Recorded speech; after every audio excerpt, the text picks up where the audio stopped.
Hey guys, what the heck is going on? My name is Sam, and this is the Independent Musicians Guide podcast. And today I sat down with Rich from Okie Records. And if you guys aren't familiar with Okie Records, I'm not really sure what to classify it as, but I would probably classify it as a non-profit musician promotion company / booking company, something like that. I don't know. It's just a group of folks that do a lot of really good work in and around the Oklahoma area. They do a lot of connecting artists with venues and vice versa, and they do a lot of behind the scenes work. I'm really fond of this whole entire group as a whole, Rich and his crew and just everybody that's involved with it. So I sat down with him for a little while and we kind of talked about a lot of different things, his background, how Okie Records got started, what they've done in the past, what they're doing now, and what we can expect from Okie Records in the future, and just some other stuff. We named out pretty much everybody in the Oklahoma music business in this, so it's pretty cool. So yeah, this is a really awesome podcast. If you guys are looking to get more connected in the Oklahoma or Texas red dirt music scene or anything like that in general, I highly suggest checking out Okie Records, the Facebook group, and their page as well. There's more info to that towards the end of the podcast, so you guys have to, I guess you're just going to have to listen to all the podcasts to be able to get to all that. So before we get into this thing, I want to give a shout out to Buffalo Apparel Company. If you guys are looking for some new swag, or your closet's running a little bit low, or you put on the quarantine 15 and your clothes just don't fit you no more, well, I have some good news. You can go over to buffaloapparelco.com and use the code IMG Buffalo, and you guys can get a pretty decent discount on your whole entire order. And just let them know that you heard it here on the IMG podcast. And without any further ado, here we go. Hey guys, what is going on? My name is Sam, and this is the Independent Musicians Guide podcast, and this is episode number 6. I always ask people, do you know how to say 6 in any other language other than English? Man, I only know how to say Sace, man. That's it. Sace. So we're here with Rich. Rich is the founder and member of Okie Records. Yes, sir. It's a pretty big sir. deal. You guys Yes, are sir. you guys are kind of the shit now here. No. I think we're just just kind of starting it, getting in everybody else's pattern, and we're trying to pick it up, and it's going smooth, man. Yeah. It's a fun time. It's a good ride. In the last year, y'all have helped out a lot of people. Thank you. Yeah. So correct me if I'm wrong. What you guys do mainly, in which we can talk about more about this later, I know we're kind of diving into, is you guys connect artists with venues. We do.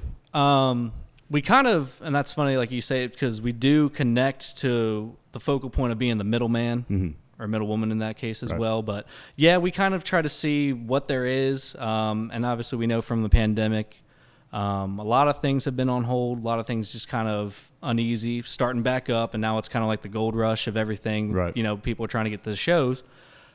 We've been lucky enough with a lot of the people we're trying to help are younger, coming up musicians, and from there the venues start opening up, and we're able to kind of tie them together, and it's been a pretty good marriage off the bat. And on top of just connecting people, I feel like you guys do a lot of, I don't know if I'd call it artist development, right? But we were talking, I mean, you guys work with artists that are 18, 19.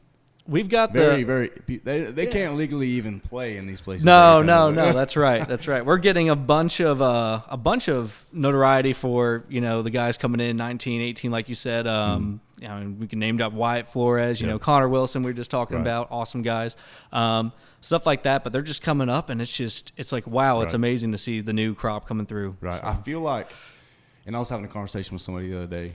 I feel like Okie Records here recently has become like the Oklahoma version of like Texas Music Pickers. Interesting. Which is just you guys are just like a company. I don't know if it's a company. You guys are just a group of music lovers, right? That like to promote, write about, book, just kind of connect the whole music scene. Just kind of, I've seen it happen over the past few years in Texas from Texas Music Pickers, and then Okie Records. I feel like you guys have just brought a lot of people together, so it's been really cool. To watch that. Yeah. Absolutely. I think it definitely takes in tow, just going out, seeing kind of the live music around town and everything, kind of get the vibe for that. And then, like Texas Music Pickers, I mean, the whole goal of it really was non-profit, just go straight through, get artists, get the venues in Oklahoma, right, and then promote charities. In which I don't know if you guys have gotten that comparison before, if you hear it a lot or whatever.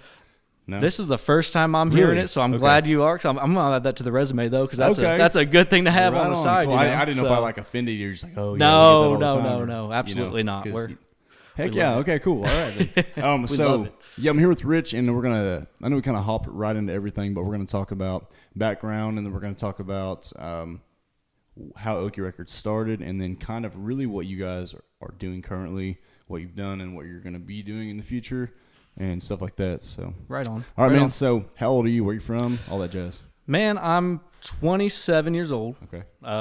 Originally right out of a smaller town called Gilbertsville, Pennsylvania. Okay. Gilbertsville, Pennsylvania, up there by Philadelphia. So is it pretty country up there? Man, it is. It's a lot of mountains, a lot of range. Yeah. Coming through here, actually, around Tahlequah on the outside.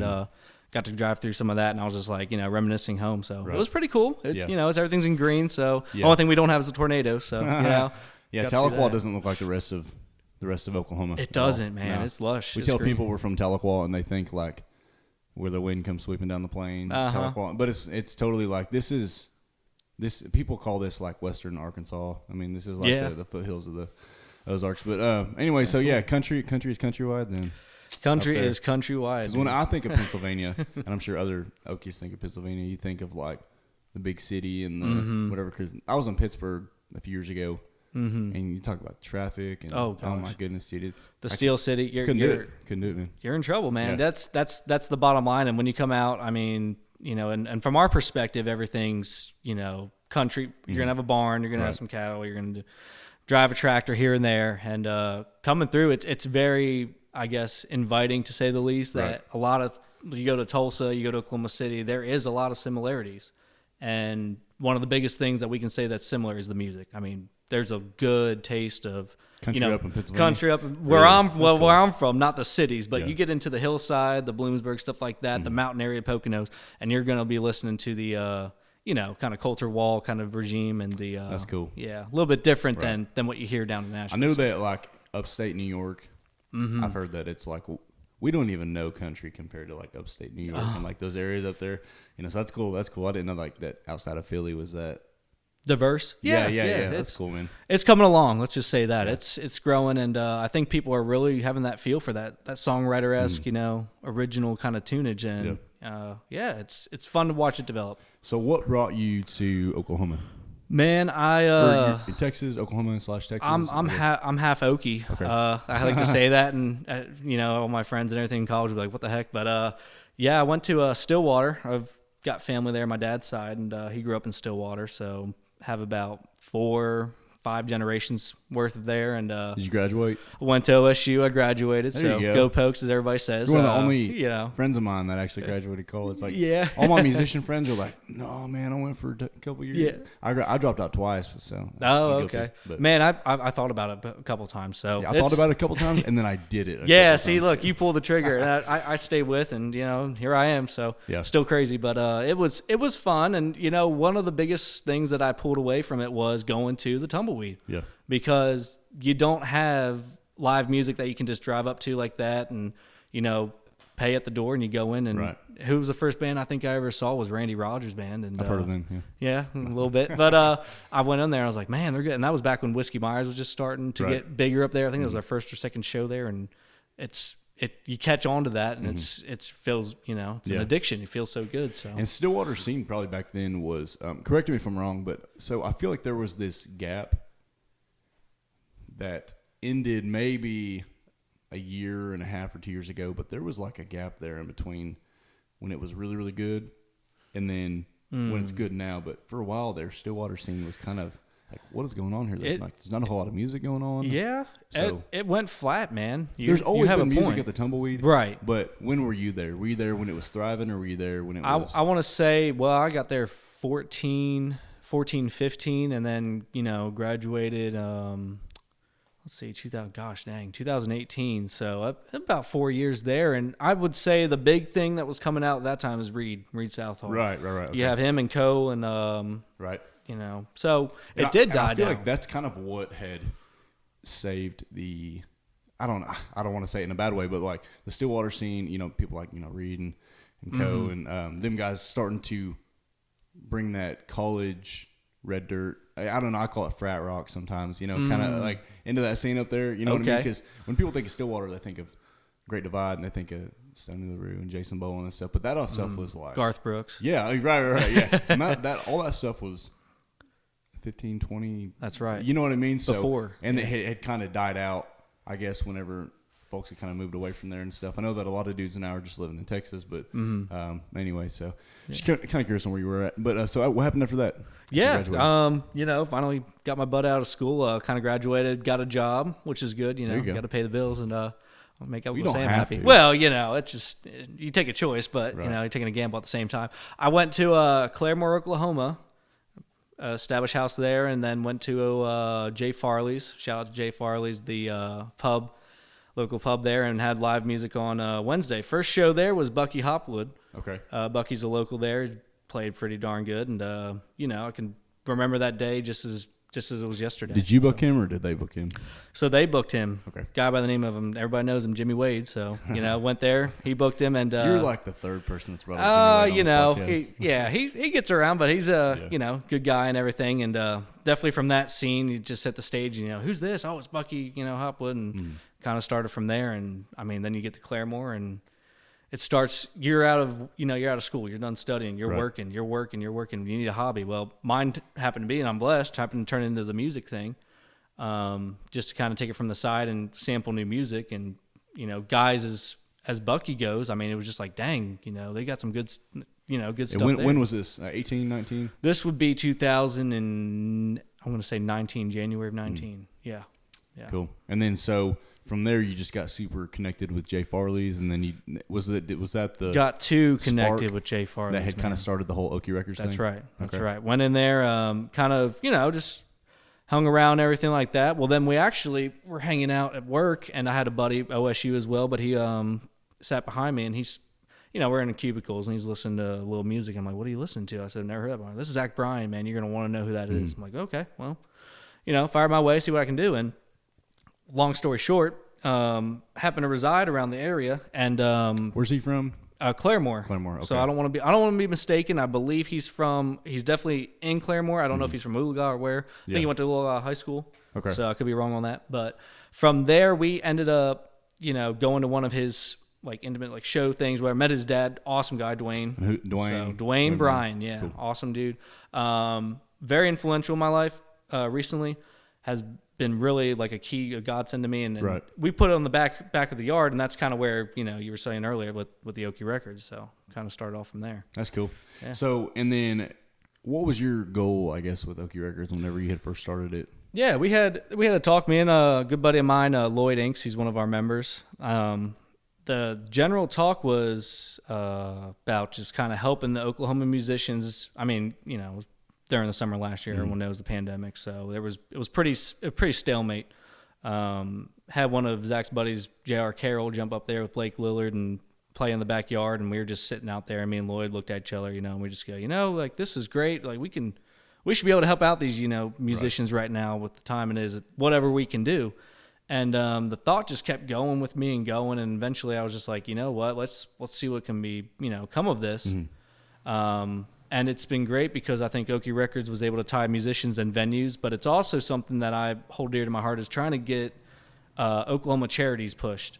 Okay. And we're trying to do as much as we can. We've hosted Children with Cancer was before, but then we did another one for Special Olympics, another one for cancer here and there. So we're trying to do. We helped out with a veterans, military Vietnam veterans one down in Moyer, Oklahoma. Okay. I want to say a week or two ago. So we're trying to give was back that at as the much as we help out. Campground? That was where it was at. Okay, yep, cool. Correct. It's a cool so, place. Yeah, I saw it on. I That's saw way pictures. out I there. never went, but Yeah. I wish I did. It was was way out in the boonies, dude. Really? Yeah. We Awesome. played in Antlers, Oklahoma, a couple weeks back, and that town, and Antlers is way out there. Yeah. And that town is like 15 minutes in the boondocks outside of Antlers. Wow. So That's in unreal. perspective. Yeah. But You're out there.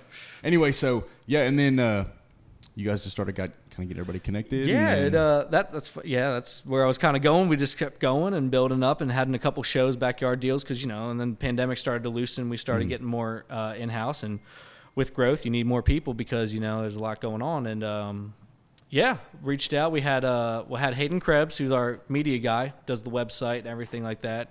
Phenomenal.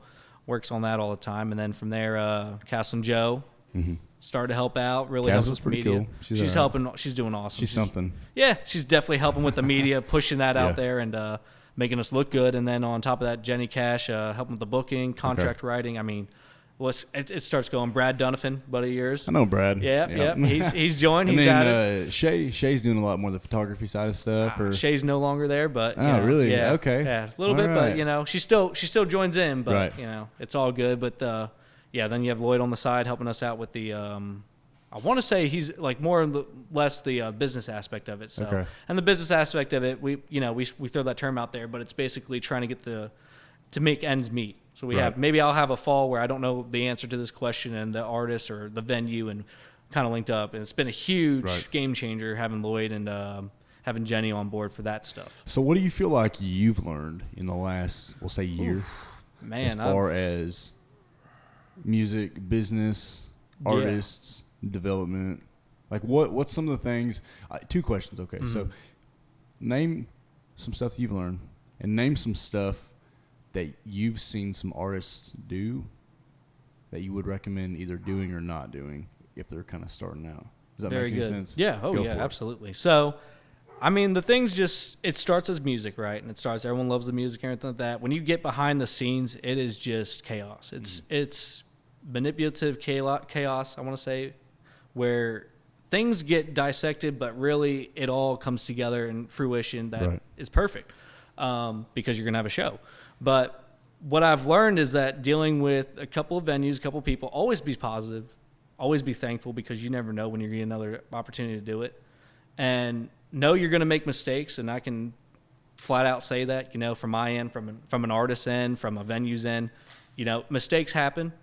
Learn to. I love making mistakes, dude. Yeah, I love fucking up. Oh, dude, because I'm just like, okay, cool. You know what I mean? Like, as long as I'm making mistakes now and not in 5 years from now, when I'm a lot farther off than I am now. Like, I love fucking up, man. It's my favorite. Yeah. I honestly can say messing up teaches you a very good example, but you have to mess up once or twice to be comfortable with it. Yeah. The first time or so you do it in anything, when it comes, I mean, you're uncomfortable. It's a place you don't want to be.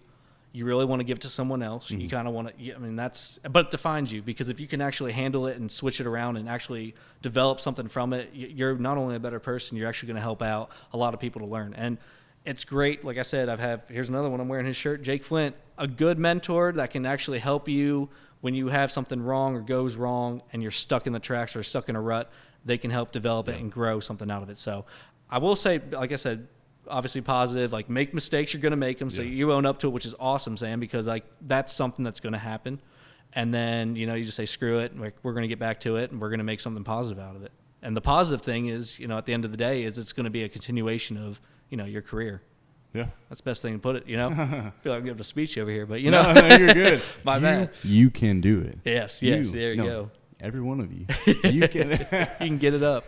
So what are some of the people that you work with? Because, I mean, we can go ahead and just name drop the artists that you help book with, and then some of the venues that you help. You don't have to do every single one of them, because I know that you're going to, like, miss somebody. Yeah. Like, oh, man, I forgot them. But I was looking back who are some of the notable stuff that... Okay. Yeah, we've done a couple here lately with the team at Tumbleweed Dance Hall. That's in Stillwater. Awesome. In Stillwater, Oklahoma. Yes, sir. They are awesome to work with. Good people. We really, and as we keep going, we were just talking about, like, you start to develop things, you start to develop traits, you start to maybe expand yourself a little bit, and what you can do and what you believe, is good for the people that are coming to watch. And so we worked with like Wyatt Flores, J.R. Carroll, Blake Allen Lillard. Man, J.R. seems like he's really taken off here recently. J.R. is unbelievable. I mean, that guy he spits really something. Good songwriter, man. Oh my gosh, I can't even begin to fathom on him. I didn't even hear about him until you guys had really kind of brought him to the light, I guess. But which I don't even know how long he's been doing it. I know that he didn't put out stuff until probably last year or this year. I think really his first one, Grasses in Green, was the first song he had. And that was November of 18, maybe a little bit before, but he has come along and just, I mean, trains on the tracks just going. Right. The guy is just, and like you just said, I mean, I was at a July 4th thing and he just, lyrics were just coming out of his tongue and just ideas and just stuff. And I was like blown away. And he was like, he actually invited me over to do a songwriting with him thing. And I just stopped because I couldn't do it. You know, when someone plays in front of you guitar, you're like, well, how am I supposed to follow up with that? What the fuck am I doing? Yeah, you're like, this is not me. I'm in the wrong field. Yeah. He blows things out of the water, man. He's just unreal. That's cool. Unreal guy. Tanner Usray, another guy from Texas. Yeah. Good dude. They're both playing together. They are at the Canes Ballroom. Is that because of you guys? Did you guys help tie that up, or was that just Red 11? No affiliation. No, Tanner's with. He's actually with True Grit. Oh, I thought he was with Red 11. Man. No, he reached out, but Okay. he went with True Grit. Okay. But he brings JR on a couple shows. Okay. And those two together are dynamic. I mean, you got the songwriter, and then you got Tanner blowing up at the end. But I knew Tanner from a little bit ago, back in June when we did the benefit for cancer at Jared Wood's house. Okay. You know Okay. Jared Wood? Yeah. Mandolin Jared Man. Wood is family. Actually. Really? Yeah. So he is Autumn. So Autumn, my wife, he is her uncle's brother. Wow. We're all from Pryor. Yeah, so, yeah. Right out here. So Yeah. Jared is an awesome guy as well. And yeah, we had it back there.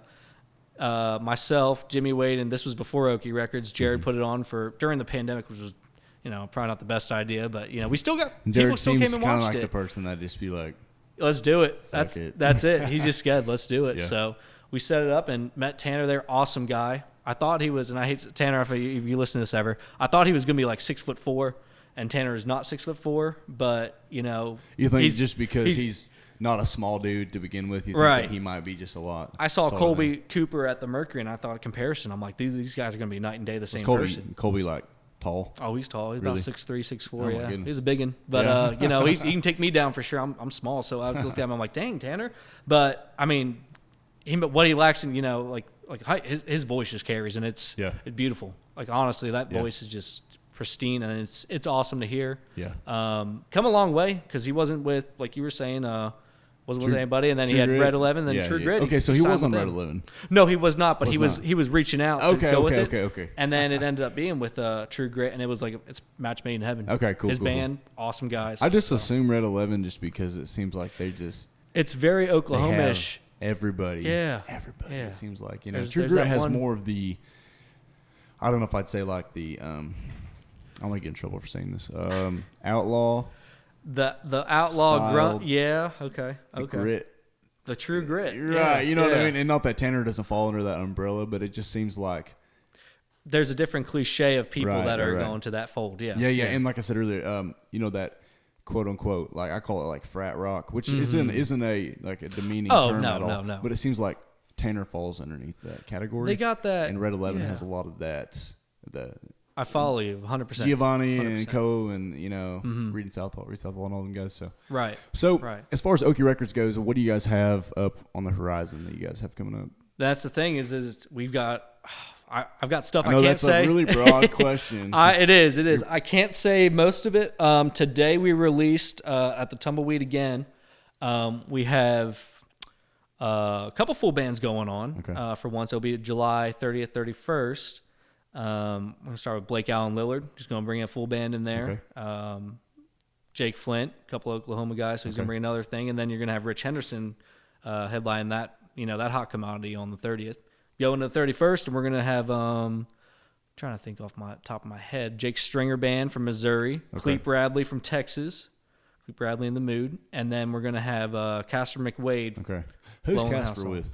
Casper McWade, he's an independent entity, but booking and everything? He's been working with Cody Jinks quite a bit, from what I know, and from, touring around with that stuff, so... No, he's good buddies there and good buddies with a couple others. But Shawnee, Oklahoma, I mean, have you ever been there? Shawnee? I'm sure, I right? was born in Shawnee. Really? Yeah. Okay. Don't tell anybody. Man. The Brick House or whatever. Yeah, the Brick House Saloon. Yeah, spent an Easter there. That was fun. Well, I mean, whenever I was living in Shawnee, I was little, and then I lived there for a few months, a couple years ago. But it seems like that's one of the towns, too, recently that has just kind of really gotten the music scene going. It's interesting. Yeah. In which, man, okay, let's talk about this for a second. Have you noticed a big just, I don't know. I don't know if I'd call it like a combustion of just like venues just like coming up. They're coming. I don't know if it's just like just breweries popping up here everywhere or just like, you know, and then you have just more. I feel like we get more venues in this state, and then we get more artists in this state, and then we have to have more venues to supply them, or more places that are bars already to start doing live music to try to supply like the. It's so funny. Does that make sense? Yeah. Like it's like this. It's every day's booking deal is finding that new spot that wants to have live music, and a lot of the times, 9 times out of 10, you're gonna find somewhere in a region that's just housing something, a dispensary, for instance, are now coming up big, obviously in Oklahoma.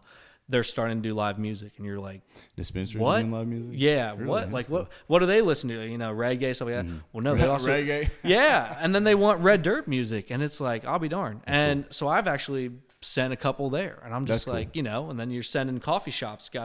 Had a couple, Michaela Kilgore and Sarah Belcher, 2 girls played at a coffee shop. Michaela's something else, dude. She's I'll tell you something off record. Unreal. I mean, it's just, but they just keeps going, and then you got more places that are just starting to bring, like you said, the music back, and then we were talking earlier, just the gold rush is just people want shows. So I feel like it's going on right now, dude. It's full like bands are back. Yeah. Like it's been a really weird year as far as just the whole entertainment business. Whether we're talking about radio, whether we're talking about booking, it's so busy right now. Like everybody and their dog is putting together bands, going out there trying to book, put stuff out the radio. I don't know if you can tell from your end, but like from the artist management end, like I'm just like, what is going on? Like, I don't know. It's just so, I don't even know the words for it, man. It's an explosion of creativity, and it's a formation of, I really think, like a brotherhood that everyone's been lacking because everyone's been 6 feet apart. Now everyone's, you know, hey, we can jam. And I think everybody's been writing music. That's right. During this time. The quarantine and that kind of stuff. And then everybody I know has released a new record in the last 6 or 12 months. So everybody's either pushing that stuff to radio, pushing it on streaming or whatever, or they're also trying to tour on that record. So I guess what I was trying to say earlier is whenever I'm in the middle of booking or something, it's not that we're not getting stuff booked. It's just the fact that I'll get hit back with, oh, well, we're actually booked out right now until September, October. And right now it's May. Right. So and it's like, oh my gosh, like these places are booked out so far just because like everybody is just wants a show. Getting out there, you know what I mean? And then all the people that have been locked up for the last year, you know, or whatever, and now they're back out there and they're just dying. They're like, take my money. Yeah. they want to see a crowd again, man. And it's just, and then they like you know, we were just saying, they just form together and start to try it out. Let's try this thing. And you know, it's some will work out, some will not, and you know, it's all right because there's, I mean, how many bands have you been with? What do you mean as far as like overall formed together? Like how many? Oh man, well, so I did 3. 3 or 4. Yeah, over my lifetime, I guess. Yeah. See, it's sometimes the first one's out there, but it works. Yeah. I mean, you're gonna find that click. So who knows? I mean, but there's a lot of songwriters, like you were saying, during the pandemic, and we're gonna host one of those coming up. Songwriter. What did you guys have? That was like that 30 artist. What was the that? Jamboree? Man, that was called Jammin' in the Woods. Is that how you guys got connected with the Tumbleweed to begin with? Because yes, I know it ended up being there last minute. Yeah, tell me about that. What was that? Tret Fletcher's a nice guy. Okay. Was great he a musician. headliner, or? Tret Fletcher was he was there. Okay. He was one of our musicians that asked to join him. I mean, awesome. So very happy to have him. We were putting it on in Agra, Oklahoma at Hayden's. It's a small little cabin out there. Yeah, Agra. Is that right outside of Cushing? Right outside of Cushing, right outside of the Charlie Hickman stopping grounds. Okay. If everybody knows him.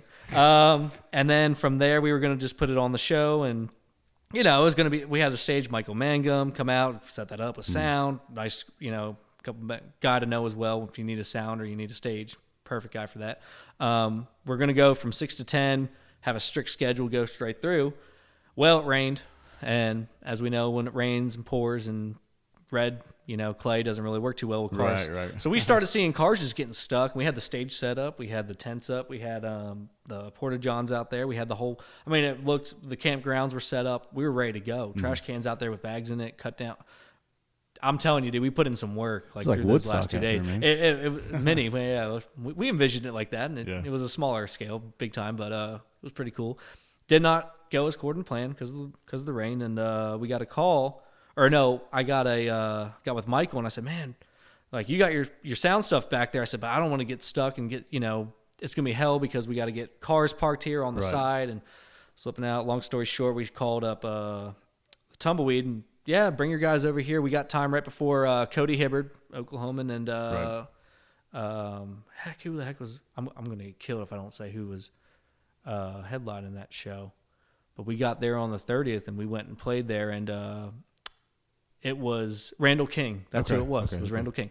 And Cody came over and, man, this is awesome. I said, what is that? I said, man, this is all Oklahomans. And didn't know who it was because I'm on 2 hours of sleep, and I'm just from setting up and driving back and getting everything set up, running on fumes, and getting the stage and everything. We set the sound up and everything, and we're playing in there, 30 artists, 5 different sets of, 6 different sets of 5. And he's like, man, this is cool. So it's like a hangover ball, but just exactly, just a huge thing. Because I was wondering, I was like, man, how are you going to fit that many artists? Oh, it was great. Two or three songs a piece. Two or three. That was it. That was we figured that out. We did a little math and had about 15 minutes to spare, or 5 minutes to spare, not 15. Sorry, to trade off the groups. Get their guitars were plugged in, acoustic. You just had to plug it in, turn it up, turn it down. That's cool. Good to go.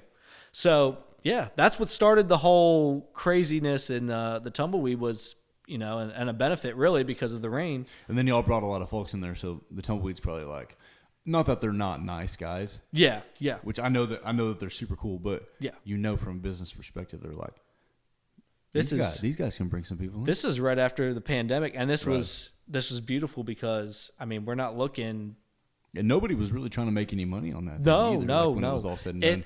The money was given, and to this day, we can, there was a young man there that basically we did a benefit for. Okay, cool. He had a brain tumor and all. Oh, man. And did the raffle and all, and Miss Darker's mom brought him and everything. They had a lemonade stand. That Caleb was, it was amazing, really, when it got all said and done because got to pay. He got money for his stuff. He sold lemonade. People came up, shook his hand, like he said. It made that kid's day. Right. And that's when I look back at it, we worked around the clock and getting tired and the rain and all getting frustrated. It was worth it when you really see that. And then you had all the artists up on stage, positive experience for everybody, networking experience. We had some producers came in, some mixers and stuff like that. A sound guy was there, talent agents were there, and the Tumbleweed were there. Right. And then you had across the way, people were lining up for the Randall King and Cody Hibbard, and they're wondering what the heck's going on, right across at the other one. And it was a fun, fulfilling event. That's really cool. was. And you guys, just on a side note, what do you guys charge for all this stuff? As in, what are we talking now? Are we talking about just the booking in general, the merchandise? I'm just trying to brag on y'all. Yeah. Okie Records is a complete nonprofit. That's right. You guys don't charge anything. I know the first time that I had talked to you, I think that you had booked Autumn solo for something. And then I was like, so what do you guys charge or whatever? And you were like, oh, no, nothing. No, we're just. That's right. And I was like, what's the catch? I was like, what's the catch? Everyone and then I literally was thinking these guys are going to piss off some booking agents. Because you do it for free. That's right. And there's booking agents out there that, I myself I'm in artist management. So I get a cut of stuff. And That's you right. didn't piss me off, but I'm just saying it would be, I was like, man, that's crazy. It is. Doing it for free. And there's people that make a living doing this. And to go back, it is cool. And the only reason I will stick up and say for a fact and be honest is that it was a tough time coming out. And that was kind of where the idea from myself generated was we need to help these people. We can help these people out. We can help these artists out. The artists need to make, everyone's got bills, like we said, avoid them. But artists don't get paid as it is. That's right. That much. Pay your artists. Tip your artists when you're there. Tip your bartenders. Tip your artists. So we were trying to make that happen, and we want the venues to also succeed because they're shut down for X amount of days or whatever. Now we're looking at it, it's starting to grow a little bit. It's starting to get a little bit more, headaches wise, but it's still the same mentality. Is just we got to help these people out. Yeah. Because it's still, some guys will reach out to us or so, and think some names real quick. Matt Thompson, Chris Matthews, some good guys over there, Bristow and Jenks and Bigsby, and reach out and they'll say we need a show, we need this and that. We need help filling this. We need help filling out our yeah. right, exactly. We don't know where to go, but they're starting to build their brand, right? Because that's what your name and everything becomes a brand, and from there they're able to actually book their own shows. And we don't get mad. I mean, you'll have somebody show up and be like, hey, we're here, we're playing here, or something like that. Or you'll see them create an event on Facebook, and you're just like, power to them, because honestly, they're playing shows. You can't be mad about that. So if anybody is, on that note, like say somebody is playing an event in Oklahoma, are you for or against them like tagging Okie Records like in the event? Or is it something that you guys need to book for it to be a or like to have our name on it? I guess, yeah. If you would say, honest to God, I think that we don't need to be tagged in every single one. But now, if you want to do it, we love that right on. Right. Because it's going to show, obviously it's it's a marketing thing. It's a marketing tool. We can get out there, help others out as well.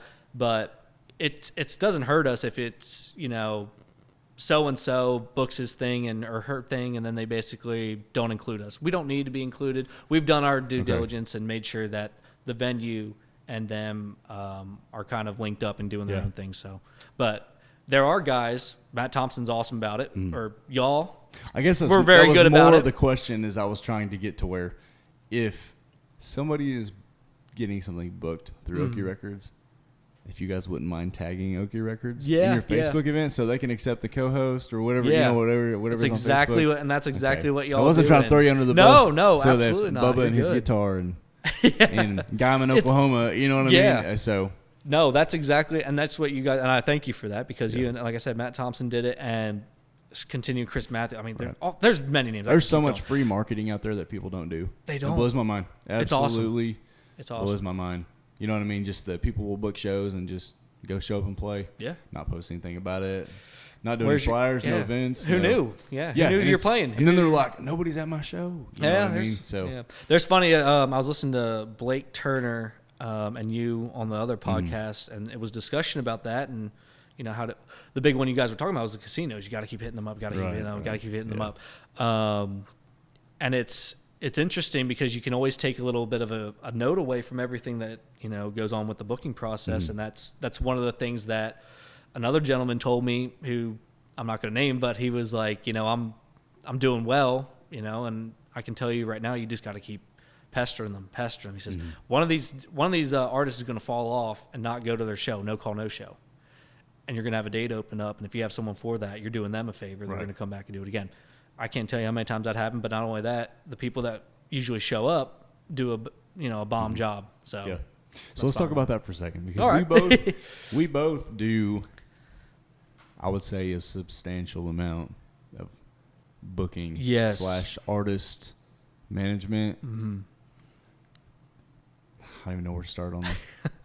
What is something that you see that people should not do as far as trying to book at a venue, or what's some advice? What's some do's or don'ts? I guess let me kind of open up the question a little bit. So that's perfect. Is there something that you can think of?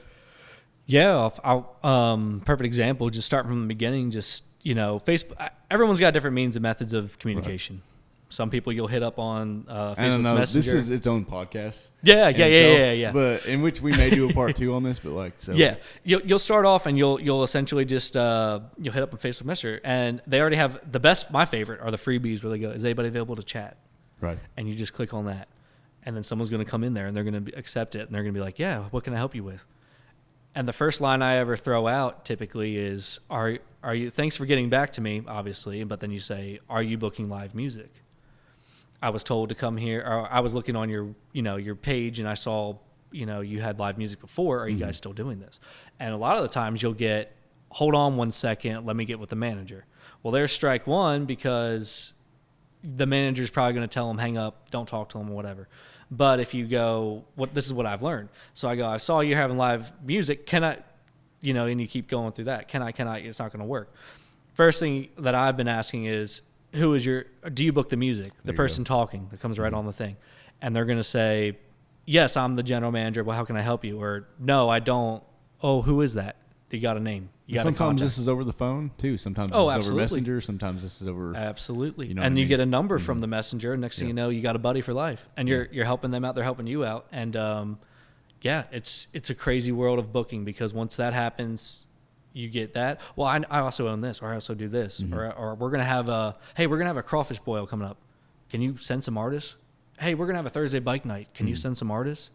And it's 9:00 at night, and sure, I think somebody's open, and it becomes a thing that you can literally template or copyright for yourself, and kind of keep doing.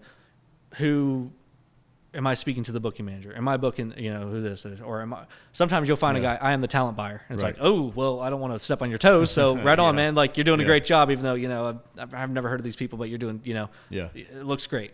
But you start to segment a repertoire and a resume with certain places. Next thing you know, they're getting a call back. Next thing you know, what artists like to hear, they got a residency.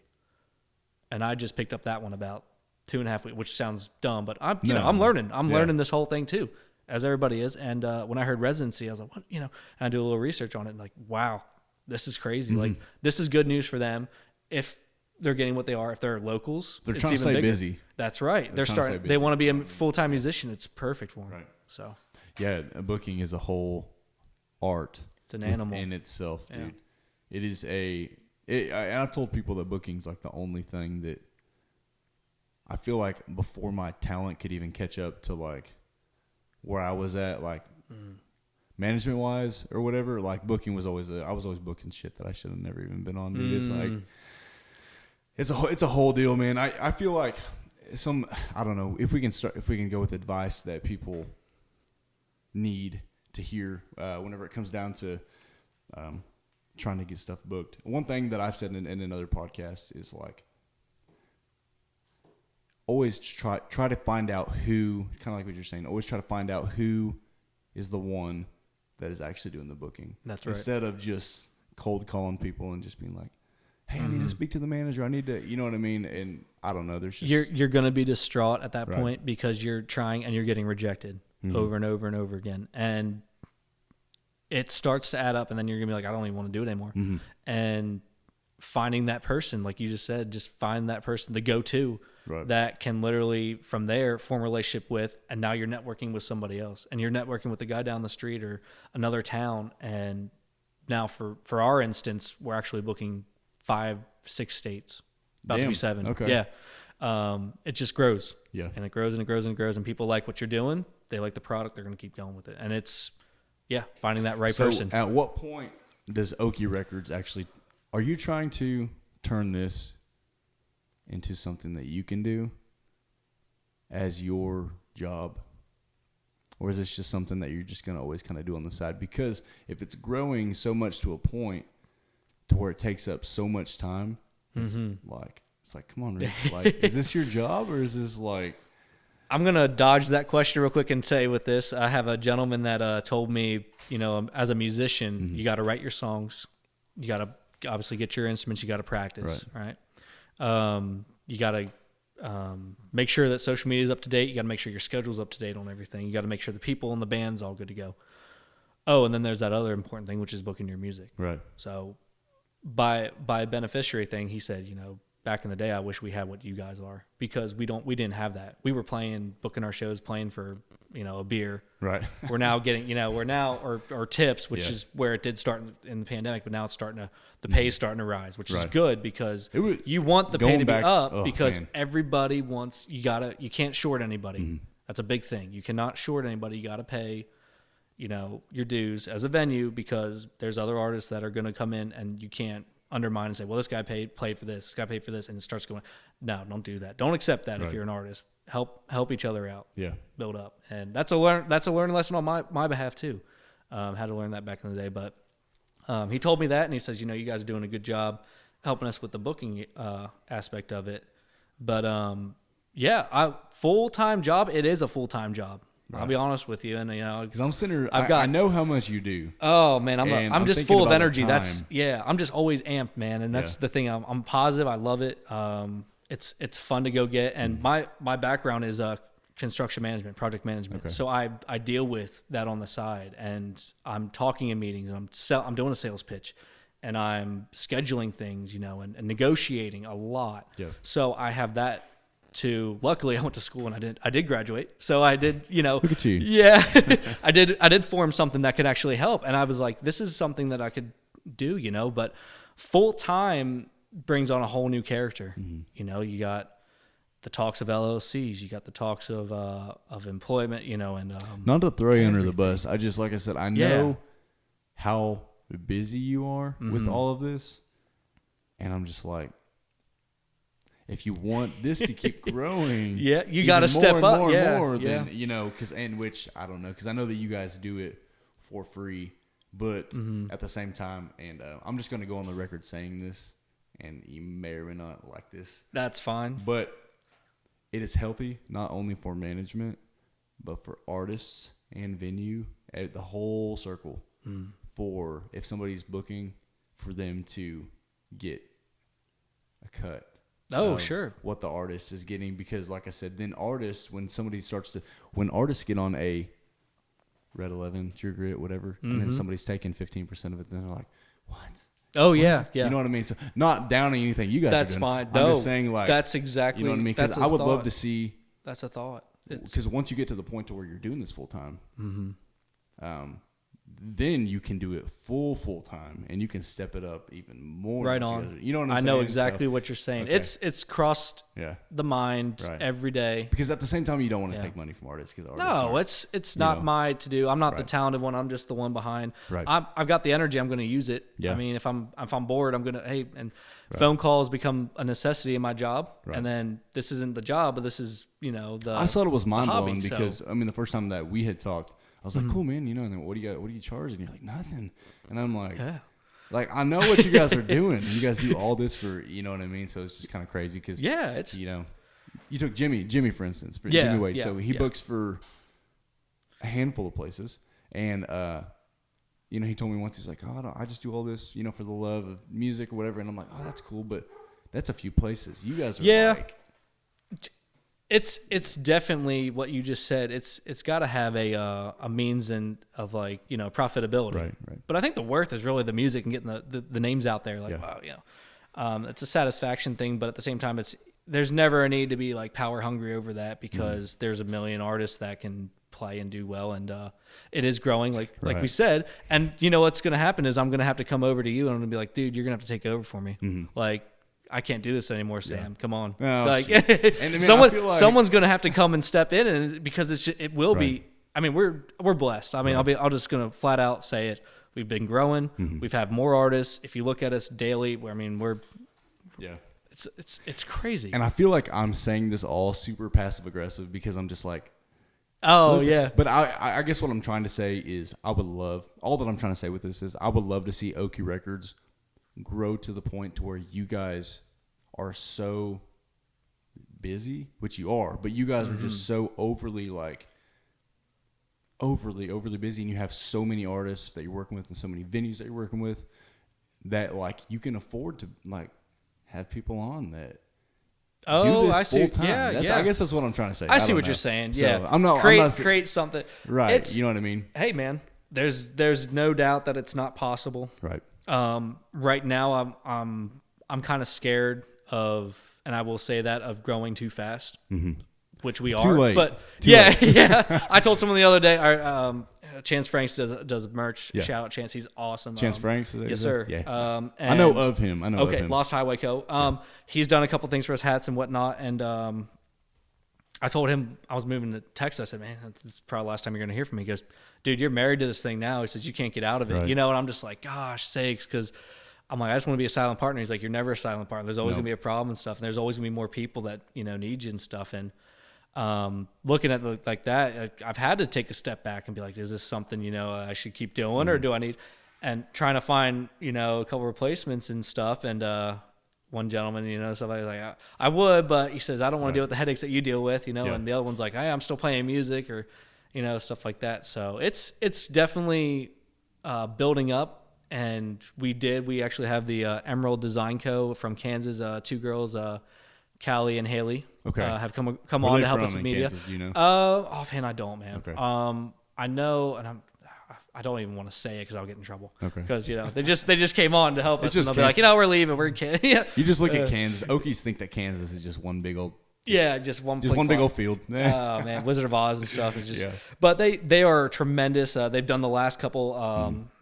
I'm gonna name drop the posters we did. Jammin' in the Woods was not done by them. Our Southern Spring was Hayden, and then right after that they did the Blackbird on Pearl. So we had a couple artists go there and just play at the mic for cover at the door. Regatta on Grand. The Tumbleweed right now we just put out today. Yep.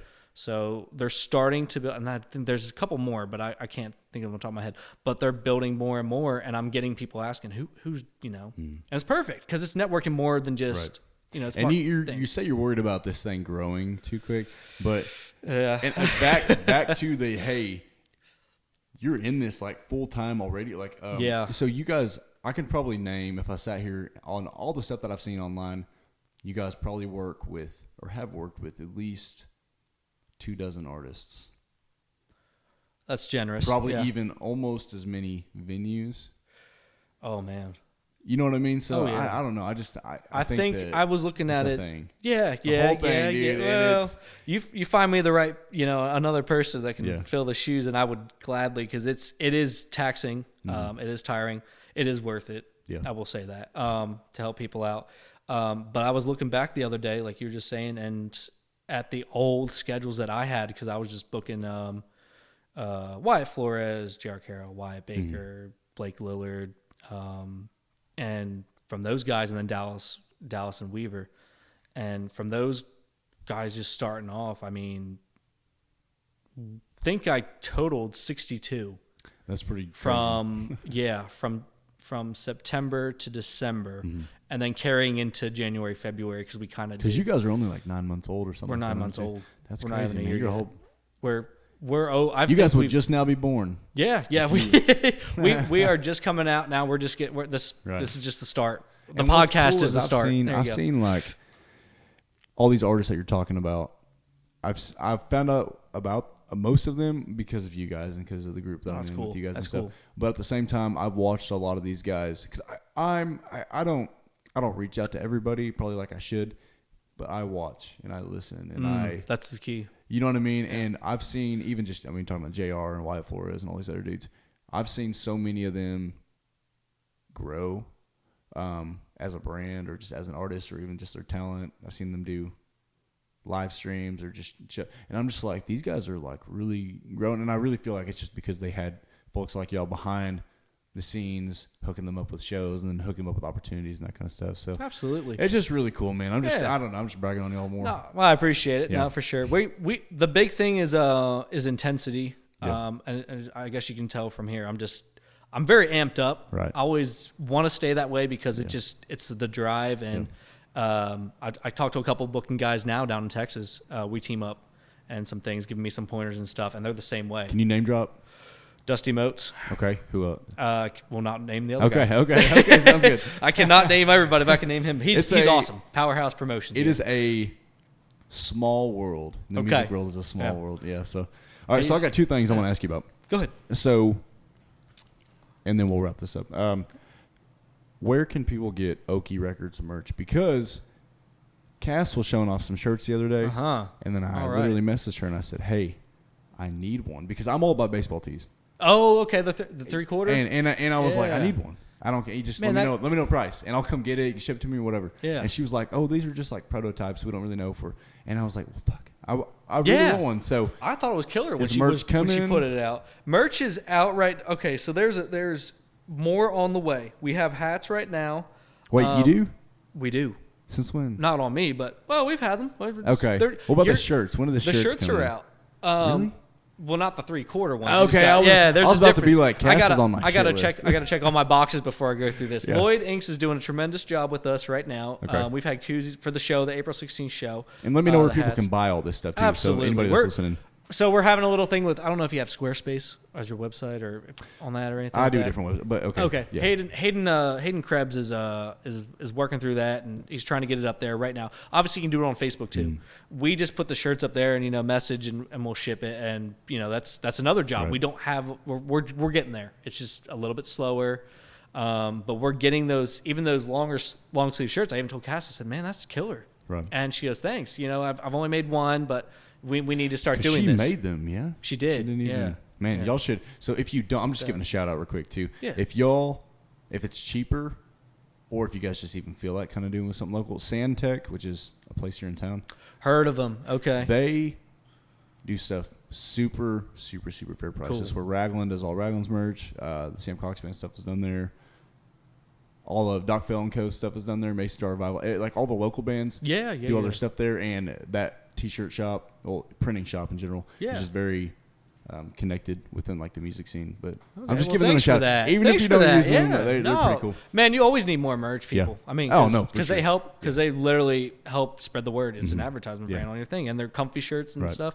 No, I don't know about 3/4, man. I can't tell you, but we do have the new logo branded on a couple black T-shirts from the show left over. I think we're gonna go back to the retro one that my buddy Andrew Mitchell, shout out to him from architecture school.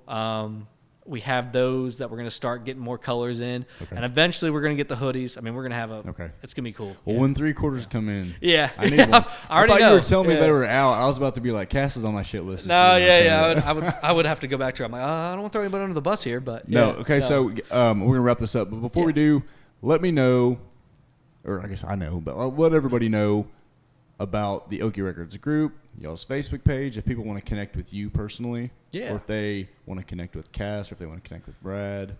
Right on. Shout out all these people. Shout out the group, Facebook page, anything that you want to do on social media that people can go and connect with y'all. Yeah, we've got, so we've got TikTok. I'm going to start with that one. TikTok. No way, really? Drop the clock. TikTok. I'm not. I need to get reach on out it. to Cass for that one. I think she's got the big one for that. But Cass is like, she's our social media whiz right now for putting that out there. Jenny's helped out, Jenny Cash, the other one, and then really getting the advertising production going. But we have a Facebook page and a group. If you're going for the group, it's all caps Okie Records. Mm-hmm. I joined that thing when there was like a couple hundred people in there. There's like 1,000 now. It's ridiculous. It grew up quick. It grows fast. Word spreads, and it's all positive. It's all I love that. It's just like it encourages music promo. So if you're a musician that is in the Oklahoma and surrounding areas, and you're just looking for somewhere to get connected with other venues, other musicians, you want somewhere to promote your music, would you encourage people to grow? Absolutely, absolutely. We have we got people. Our first out of statey that she's awesome, Damaris. Okay. She's from Kansas. Kansas. Yeah, she's from Kansas. She is cool, and she's helped us out with a couple things. But she was like, "Wow, I didn't know you guys even had a website or something like that the other day." And it's Hayden Krebs built a website, so there's another guy. He's phenomenal photography. We got great photographers. Tom Harris is another guy. Okay. Got to give him love. I'm gonna have to tag everybody in this podcast. Yeah, I have to go back and listen to it and then write all the names down and tag them all. So Tom it's Harris more name drops than we've ever done. Yeah, absolutely. He's cool. Hayden, I'm not going to waste all your time, but got Haley Dawn. She's from Kansas. She's from Kansas too. She's the Emerald Design. Okay. So instead of that, her other thing is photography. Okay. And we got a good crop and a good stable of them. So it's really good to see and for use with them. Lloyd, like I said, Lloyd Inks. Okay. Big help there, and we got a couple surprises with me and Lloyd that we're not telling anybody else because this is in the lab right now. Okay. We're still developing with the mad scientist Hayden himself. Right. So you guys get ready. It's got 4 wheels though. We'll drop something like that. But so where are you at now? So you're in Texas. You're not. You're just here in town. I'm just in town for a little bit, but I will be back actually sometime. I miss Oklahoma dearly. I love it. We're in Texas yet now. Bedford, so right by Fort Worth. Oh, yeah, exactly. Man, I was down in the Stockyards last 2 weekends or so, and just seeing the music there. And talent is there. Mm-hmm. Talent's here. Fort Worth is awesome, man. Like, you got to check out Fort Worth if you ever get a chance. Dude. Yeah. I love Fort Worth. Yeah. But Stampede Saloon, go check out the Stampede Saloon. You guys looking there now too? Or kind of maybe. There's talks development, but Love it, man. They love Oklahoma. Mm-hmm. They love the music. Filthy McNasty's, I think people like to talk about that. Filthy's. Yeah, that's a So cool place. yeah, so there you go. Yeah. But love it, man. Just Okay. it's continuing to grow, and like you said, from 100 to 1,000. We love everybody that's in it because they're helping us reach out and helping Oklahoma music grow. Any venues you want to give a shout out to before we get off here? Yeah, let's do it. Blockhouse Grill and Pub was day number 1, our original Broken Arrow. Okay, Check it out. Coweta. With I was Max. about to say Coweta, but it's Coweta, kind of but it's on the border, Broken Right, Arrow. okay. Cool. They're huge. Jay Farley's obviously in Claremore. If you're ever looking for Cass, you can find Cass every Wednesday night at Jay Farley's. You'll find Jake Flint there too. You'll find Jimmy Wade some days. Yeah. You'll find a lot of us run through there. It's a great place. Good family fun. $5 burger night. $5 burger night. Go get it. Let's see. Well, Salty Bronc in Stillwater. Right. Run by some cool dudes. Oh yeah. Kelly. Yeah. He's cool. I was talking to him. My most recent message on Facebook is from Kelly Green. That's awesome. Yeah. He's He cool still has dude. yet to friend me, Kelly. So Kelly. One thing. He's awesome. I'll have your people get a hold of his people. Heck yeah. Great White Buffalo. Okay. Good people over there. You Yeah. know, I'm just naming off some Stillwater ones real quick, but more recently, Blackbird on Pearl, Steve. Yeah. Love you, Steve. That's Thanks. cool. They've been doing a lot more. Oh yeah. Donnie, Rich, love you guys. The Merc, Like Bobby, them. That's cool. good peeps. So we got a couple. Weatherford out there is the Spotted Hound Hound. starting up. Yep. Man, you see those people coming through there? It's a Yeah. bigger name. Oh no, for sure. Yeah. Woo, Yeah. goodness. Megan's Yeah. doing awesome down there. Yeah, Megan's awesome. Megan Thompson, right? Megan Thompson. Yeah, she's cool. Yeah. There you go. See, people, you're getting some names. If you want to book, you got to reach out. But don't bother them. Don't tell them I sent you either. Tell them Sam sent you. If you're good, tell them we sent you. Yeah, there you go. If you suck, reconsider. then tell them that Jimmy Wade sent you. Oh, yeah. Oh, no. Gloves are off. And then Rockaway and Guthrie. Okay. I've gotten Josh Malloy. You know Josh Yes. Malloy? Yeah. True Well, Grit now. I know of. Dude is amped up like I am. Shout out to Josh. The Williams brothers, Matt and Mason. Okay. Yes. So anyway, they played Spot Hound. Like, that's how I got to get with the Stillwater circuit with Trenton and all them as well. Tret Charles, I'll throw him out there just because I like to. But they've literally implemented these other spots in Oklahoma City. It's fantastic. And Rockaway, like I said, is just up and coming. The last couple weekends just sell out. It's been great. So I got to look at.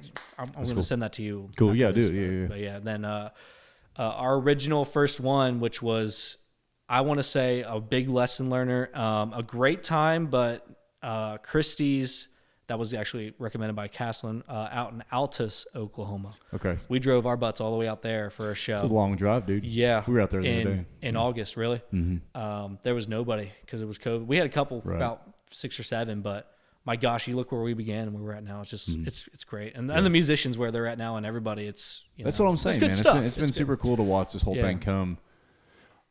I don't want to say full circle because it's not even like, it's just been cool to watch you guys all grow as, what's the word? Man, free agents, I guess. Independent If that's booking what it people, is, independence, man. I mean, that's it. And watching the artists too and stuff, even just people like, I've never met JR, but like I said, I'm on social media a decent amount enough to like, I'm more in like the music side of stuff, but I've watched so many artists grow because I feel like you guys kind of open a lot of doors and stuff. Yeah. So it's been really cool. Right on, man. Anyway, I feel like we can say your name drop all day. Yeah, I've got a list, but it's like just ask me. But at the same time, that's we'll do a part 2. A lot, yeah. We'll see where you're at in about 6 months from now. Dude, that'd be awesome. Yeah. Man, I appreciate you. I'm gonna have Cass on here soon. All right. She hit me up the other day. So. She'll get the other perspective of it and be like, Rich was full of crap. Right. I think me and her and Autumn are all going to do a podcast pretty soon. That'd be cool. Yeah. Rock on. Well, then if I don't have a shirt for you by then, the 3/4 sleeve, I'm sure, she'll have one by then. So yeah. I don't want to have to like get mean with somebody. Yeah. One. 6 months later, yeah. I was like, hey, Cass, I want a shirt. She's like, oh, we're not making them yet. And I was like, we're amping up, dude. though. Yeah. Our 1 year, coming because up we're August. doing a new Raglan photo shoot. Oh. Sometime soon. And I want to make sure that I have That's cool. something. I told her, I was like, I want one of those so I can like did something on my computer. I want to do something. Wanted to get one of those so that I could wear it in one of those photo shoots. So let me know. Do it, man. Do it. I'll work it. I'll get my people to get with your people. Okay.